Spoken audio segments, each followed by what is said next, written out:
O vento soprava forte naquela tarde, arrastando folhas secas pelo jardim do nosso sobrado. Eu, Marina, observava pela janela da cozinha enquanto preparavam café, tentando ignorar o aperto no peito que vinha me assombrando há semanas.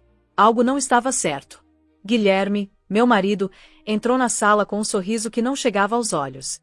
Querida, já pensou naquela conversa sobre o seguro de vida? Ele se aproximou, passando uma mão pelo meu ombro. Seria uma segurança para nós dois, você não acha? Engoli seco. Era a terceira vez naquele mês que ele tocava no assunto. Não vejo necessidade, Gui. Estamos bem, não estamos? Respondi, virando-me para encará-lo. Seus dedos se contraíram levemente, quase imperceptivelmente, antes que ele soltasse uma risada suave. Claro, claro. Só quero garantir que você esteja protegida, caso algo aconteça comigo. E se algo acontecer comigo? Perguntei, segurando o olhar dele. Ele hesitou.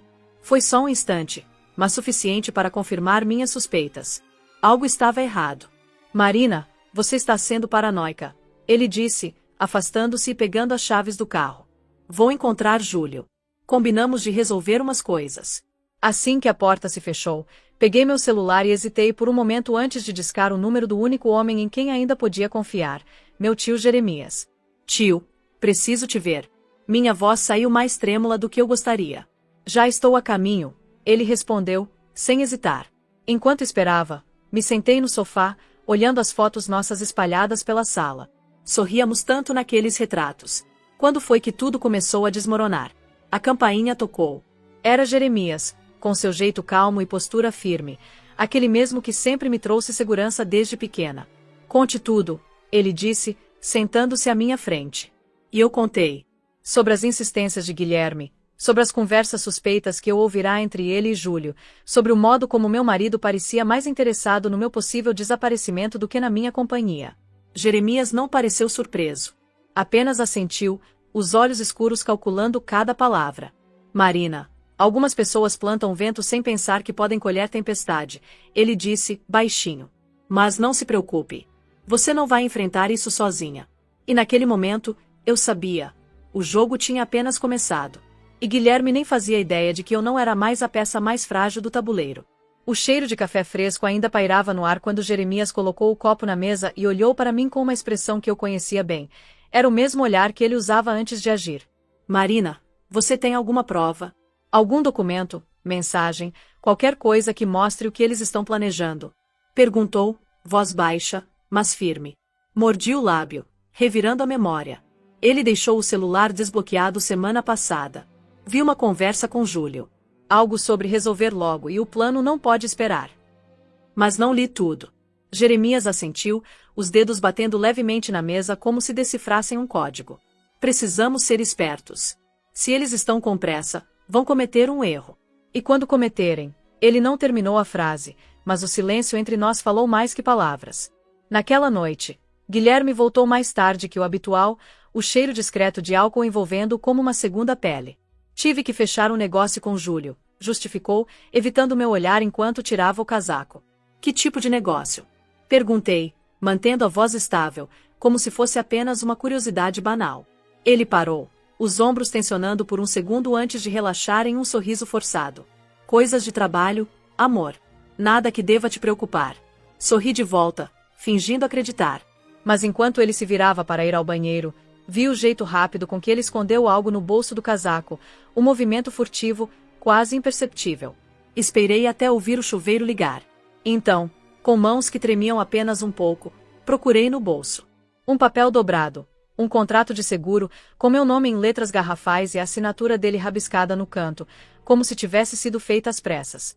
Meu coração acelerou. Era real. Ele realmente estava tentando garantir que algo acontecesse a mim. O barulho da água parou. Dobrei o papel rapidamente e tirei uma foto com meu celular antes de devolvê-lo ao lugar. Quando Guilherme saiu do banheiro, eu estava na cozinha, fingindo mexer em algo no armário. Vou dormir, estou exausto. Ele disse, passando por mim sem um toque. Boa noite, respondi, olhando as costas dele enquanto subia as escadas. Na manhã seguinte, enviei a foto para Jeremias. Sua resposta veio em segundos. Não se preocupe. Eles estão cavando a própria cova. Só precisamos esperar. E eu esperaria. Mas não inerte. porque agora eu sabia o jogo que estavam jogando. E, diferente deles, eu jogaria para vencer. 3 dias se passaram desde que descobri o contrato. 3 dias em que Guilherme agiu como se nada estivesse errado, mas seus olhos fugidios e os telefonemas rápidos sempre que saía de perto de mim confirmavam que o plano dele seguia em frente. Eu, por outro lado, não estava mais parada. Jeremias havia me dado um pequeno gravador de voz, discreto, eficiente. Palavras podem ser mais perigosas que balas, Marina. Se ele disser algo comprometedor, teremos tudo o que precisamos. Ele me explicará, com a calma de quem já havia visto esse filme antes. Naquela tarde, enquanto arrumava a gaveta de meias de Guilherme, algo que eu nunca faria normalmente, encontrei outro bilhete escondido sob a pilha de roupas. Júlio, confirmado o alvo. O problema será resolvido na viagem. Não deixe rastros. Minhas mãos suaram. A viagem. Guilherme insistira que fossemos a uma casa na praia no fim de semana, para relaxar, ele dissera. Agora eu sabia o que isso realmente significava. Coloquei o bilhete de volta no lugar e respirei fundo. Eles queriam me pegar longe da cidade, onde qualquer acidente pareceria mais plausível. Quando o telefone tocou, quase saltei. Era Jeremias. Marina, preciso que você faça exatamente o que eu mandar. Sua voz estava firme, mas eu percebi a urgência por trás das palavras. Estou ouvindo. Não cancele a viagem. Vá. Mas não vá sozinha. Expliquei seu plano em poucas frases. Quando desliguei, senti um frio na espinha, mas também uma determinação que não tinha antes. Naquela noite, Guilherme chegou mais cedo, surpreendentemente animado. Tudo pronto para a viagem, amor? Ele perguntou, servindo-se de uma taça de vinho. Quase. Convidei minha prima Lívia para ir conosco. Menti, observando sua reação. O copo dele hesitou no ar por uma fração de segundo antes de continuar o movimento. Lívia? Por quê? Ela está passando por um momento difícil. Pensei que faria bem a ela. Encolhi os ombros, bebendo um gole de água. Você não se importa, né? Ele forçou um sorriso. Claro que não. Quanto mais, melhor. Mas eu vi o modo como seus dedos apertaram o copo. E, mais importante, vi quando ele pegou o celular e digitou algo rápido, provavelmente alertando Júlio de que o plano teria que mudar. Na manhã seguinte, enquanto ele tomava banho, seu telefone vibrou na pia. A mensagem na tela era clara. Ela trouxe alguém. Vamos ter que adiar. Não. Só significa que terá que ser as duas. Fiquei paralisada. Eles não estavam desistindo, estavam dispostos a ir ainda mais longe. Mas o que eles não sabiam era que Lívia nunca existiu. E que, no carro a caminho da praia, Jeremias e 2 de seus colegas estariam nos seguindo de perto. A armadilha estava armada. Só faltava eles caírem nela. A estrada sinuosa para a praia parecia mais estreita do que eu lembrava, cada curva fechada um convite ao acidente que Guilherme e Júlio tanto desejavam. No banco do passageiro, eu apertava discretamente o gravador no bolso do meu casaco enquanto observava meu marido ao volante. Você está quieta hoje, ele comentou, os dedos batendo no volante em um ritmo irregular. Só estou cansada, menti, forçando um bocejo. A Lívia devia ter vindo conosco, mas ela acabou desistindo de última hora. Problemas no trabalho. Vi o músculo da mandíbula dele tensionar. Que pena. O silêncio que se seguiu foi cortado apenas pelo rádio sussurrando uma música antiga. Guilherme olhava para a estrada, mas seus olhos estavam longe, calculando, reavaliando. Eu sabia que ele estava pensando em como ajustar o plano agora que eu estava sozinha com ele. 2 horas depois, chegamos à casa, um chalé isolado, cercado por árvores e com um penhasco não muito distante na parte dos fundos. Conveniente, pensei. Júlio já está aqui, perguntei ao ver as luzes acesas dentro da casa. Sim, ele veio mais cedo para deixar tudo pronto, Guilherme respondeu, desligando o carro. Quando entramos, Júlio estava na cozinha, abrindo uma garrafa de vinho. Ele ergueu os olhos e me cumprimentou com um sorriso que não chegava perto dos olhos. Marina, finalmente. Estávamos esperando você. A palavra estávamos ecoou na minha mente. Eles já estavam aqui, juntos, planejando.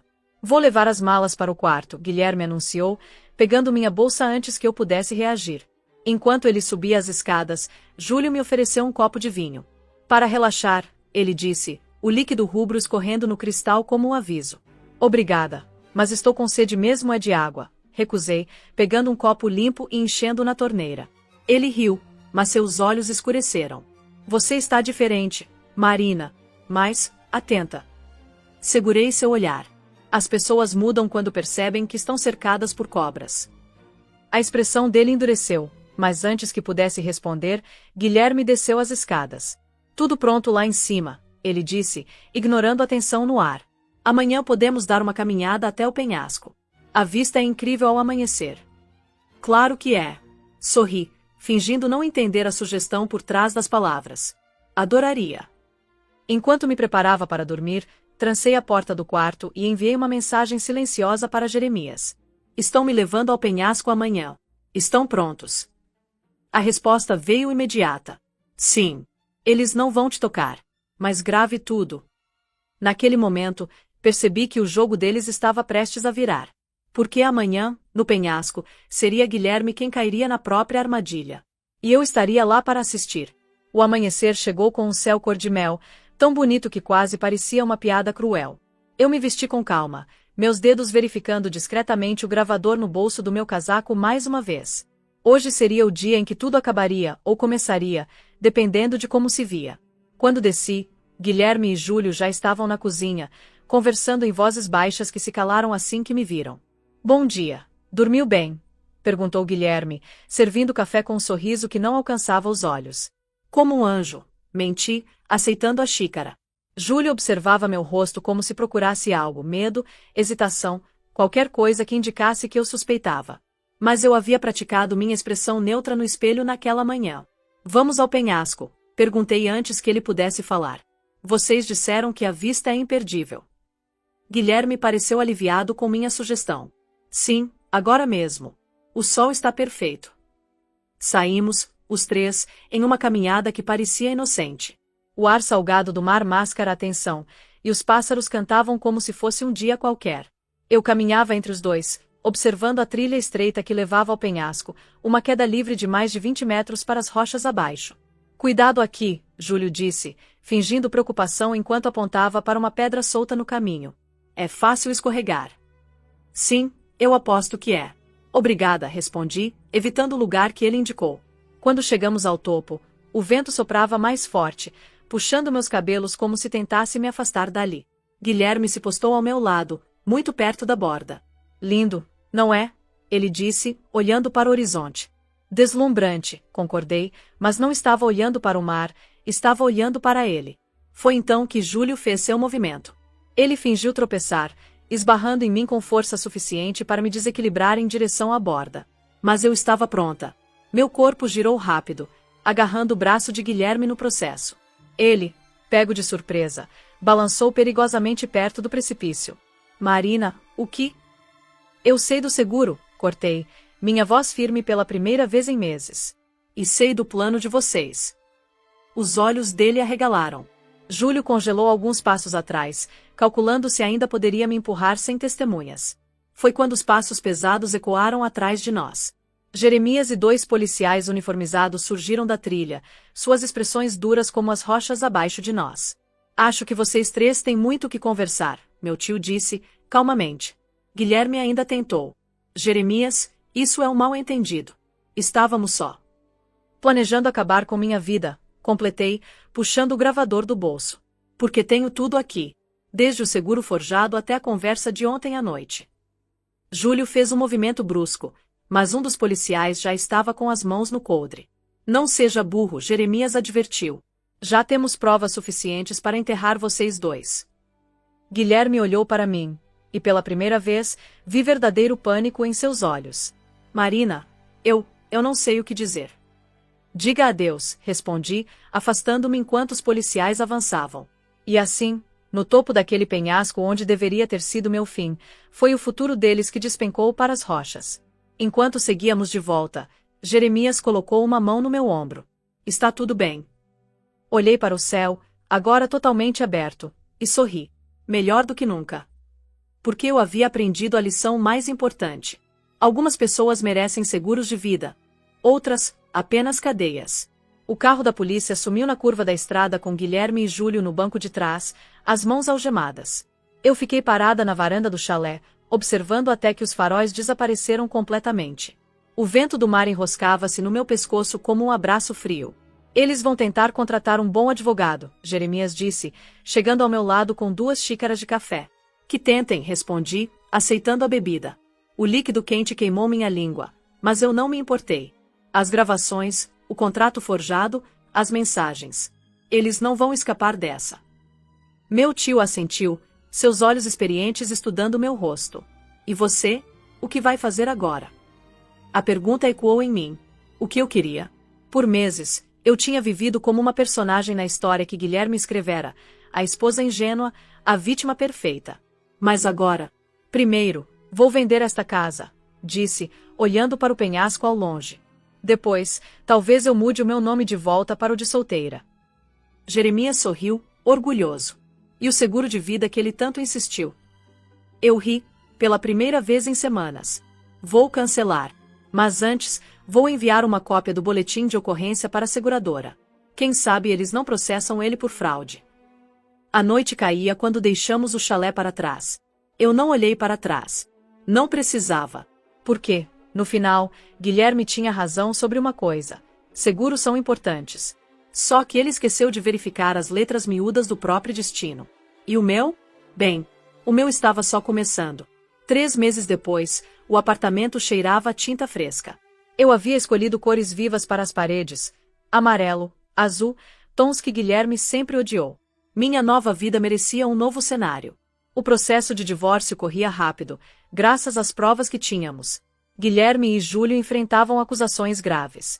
As notícias diziam que a defesa deles estava desesperada, mas não havia como escapar das gravações, dos bilhetes, do contrato forjado. Naquela manhã, enquanto arrumava uma pilha de papéis, encontrei uma foto nossa, Guilherme e eu, sorrindo em algum restaurante. Eu a observei por um momento, então a rasguei em pedaços pequenos. O telefone tocou. Era Jeremias. Preciso te mostrar algo, ele disse, voz animada. Meia hora depois, eu estava em frente ao prédio da antiga empresa de Guilherme. Um caminhão de mudanças estava estacionado na frente, carregando caixas. Faliu? Perguntei, surpresa. Não exatamente, meu tio respondeu, os olhos brilhando. Descobrimos que ele desviava dinheiro há anos. Os sócios tomaram a empresa dele ontem. Tudo o que ele tinha agora está sendo penhorado. Olhei para o prédio, imaginando Guilherme lá dentro, assistindo seu império desmoronar. Justiça, murmurei. Jeremias colocou um envelope em minhas mãos. E isso é para você. Dentro, havia documentos, uma proposta de trabalho em uma seguradora, na área de investigação de fraudes. Pensei em você quando me ofereceram, ele explicou. Afinal, quem melhor para descobrir mentiras do que alguém que sobreviveu a uma? Eu sorri, segurando os papéis contra o peito. Porque no fim, Guilherme estava errado sobre mim. Eu não era a vítima. Eu era a sobrevivente. E esta era apenas a primeira página da minha nova história. 1 ano se passou desde aquele dia no penhasco. Hoje, sentada à minha mesa no escritório da seguradora, olho pela janela enquanto o sol se reflete nos arranha-céus da cidade. O crachá pendurado no meu pescoço brilha discretamente. Marina Lopes, investigadora de sinistros. Jeremias tinha razão. Minha experiência me tornou boa nisso, muito boa. Conseguimos desmontar 3 esquemas de fraudes só nos últimos meses. O telefone vibra. Uma mensagem do meu tio. Viu as notícias hoje. Abro o portal jurídico no computador. A manchete salta aos olhos. Condenação definitiva. Guilherme Mendes e cúmplice recebem 12 anos. Sorrio, sem rancor, mas sem piedade. Algumas histórias precisam de finais justos. Minha assistente entra com um novo processo nas mãos. Caso interessante aqui, Marina. Seguro de vida com indícios de adulteração. Ergo uma sobrancelha. Pegando o arquivo. Vamos dar uma olhada. Porque agora, quando vejo um seguro suspeito, eu não sou só a profissional. Sou a mulher que conhece cada truque, cada jogada, cada intenção escondida por trás de uma assinatura ou de um sorriso falso. E, desta vez, quem dita as regras? Sou eu.